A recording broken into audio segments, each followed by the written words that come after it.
Hi, I'm Johnny from UltimatePaperMache.com, and I am getting my wise men done. They're not finished yet, but they're closer.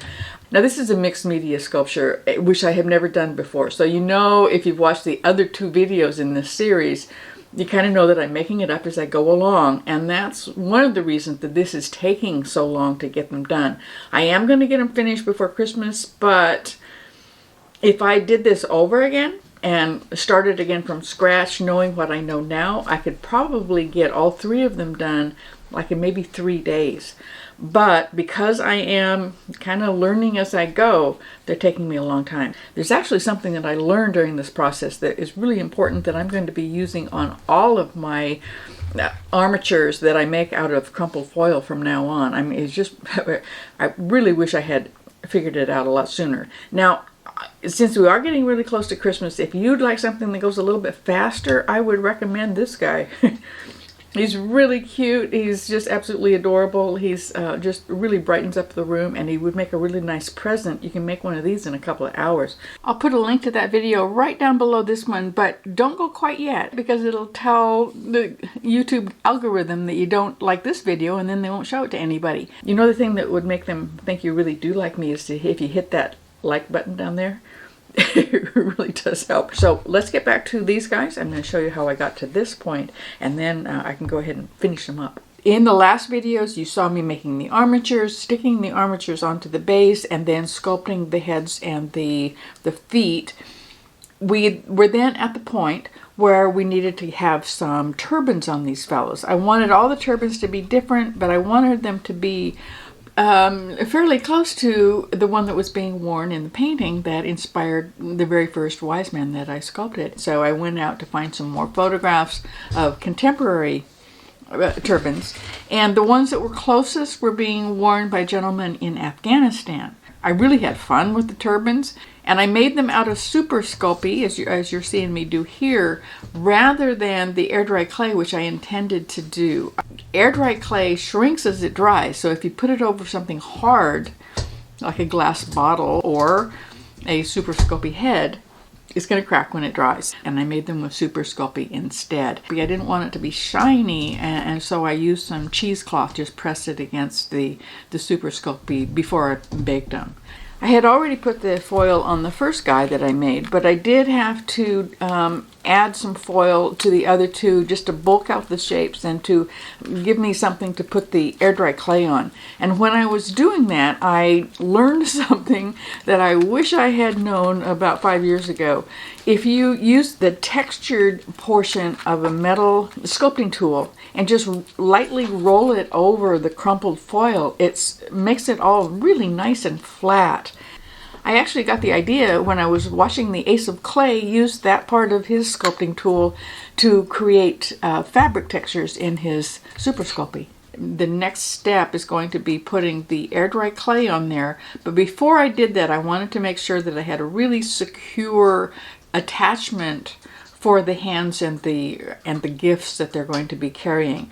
I didn't want to put the hands and the gifts on there quite yet because it would be really hard to get the air dry clay on the clothing behind them. So I put this wire, pressed it in to the foil that was holding up their sleeves. It's going to be covered with clay, and I made sure that those wires are not going to come loose by putting on some more of the epoxy clay, and they're really, really strong right now. Then it was time to put on the air dry clay. I mixed up one batch. It's going to be enough for all three of these guys, and the recipe is on my website and on my YouTube channel, so I'm going to put a link to it right down below. I'm putting it on as thinly as I can. I'm trying to make it as smooth as possible, and as soon as I run out of an area where I can easily hang on to it without kind of messing up the wet part, I stick it in the oven at 250 degrees for 10 minutes, and that makes it solid enough so that I can work on the rest of it without messing everything up. Now this last fellow isn't quite done yet because he's got a cape, and that's just taking me a lot longer to put the air dry clay on there. The other two do have really simple clothes, and that was what I intended to do for all three, just trousers, a short tunic, and then a long robe. And this appears to be pretty close to what the Zoroastrian priests, both the old Persian ones and current day Zoroastrian priests, they all seem to be wearing really simple clothing, and their clothing is almost all white. The reason I was thinking that that's appropriate is because when I went out to Google and said who were the three wise men, most of the articles said that that's who they were, Zoroastrian priests. But most of the three wise men paintings and sculptures have all been three kings wearing really expensive clothing. So I was afraid that if I make all of them really, really simple, all in white clothes, that nobody's going to know who they are. So just in order to spice it up just a little bit, I took a bit of, poetic license and added a cape to just one of them. It probably is not in any way related to the actual outfits that anybody wore at the time. But I'm kind of thinking that nobody else really knows what they look like. So I can kind of make it up, making up everything else, so why not? Putting the clay on this one is taking a little bit longer because it has to go back into all those really deep creases and everything. It's taking a long time. I've already put it in the oven a couple of times, just so I'll have something to hold on to. Now, I did have one concern about this whole process before I started this project. I had already tested everything to know that you can use these different materials together, and I had tested the hot glue and the foil in the oven before I started this one, but I'm still just a little bit concerned about that. There weren't any problems. It didn't drip. I didn't end up with any hot glue dripped on the bottom of the oven. Of course, I put it on something anyway just to make sure. But it did soften the glue every single time it goes in the oven. And so there was one little piece of aluminum foil that actually fell off. I just stuck it back on. It was on somebody's trousers. I just stuck it back on. It was no big deal. But it gets loose.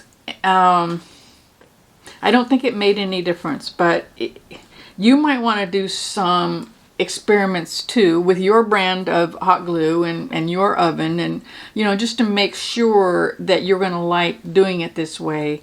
I'm thinking it works. I'm happy with it so far, but it just feels like there should be some other way of doing it that would be better. I also know that if you use crumpled paper and masking tape and put it in the oven, masking tape just uncurls itself. It doesn't stand up to heat at all. So that's not really a good solution. There might be one though. If you have any ideas, please let us know what those are. Now watch for the next video when we get these guys finished. And in the meantime, go make something and come back and visit me, ultimatepapermache.com. I'll see you there.